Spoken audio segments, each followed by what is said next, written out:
muling inihayag ni Pangulong Aquino ang mahalagang papel na ginagampanan ng media sa pagsusulong ng kapakanan ng bansa.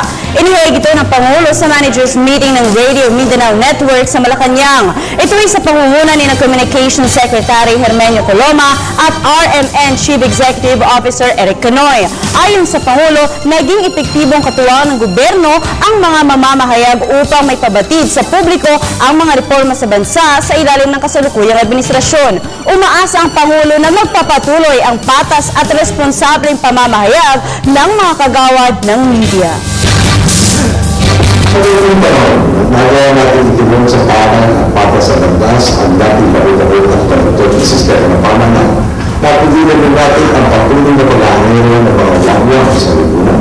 Dito na tayo nito sa pag-usbo ng mayroon na pamansang ekonomiya na kinikilala ng iba't ibang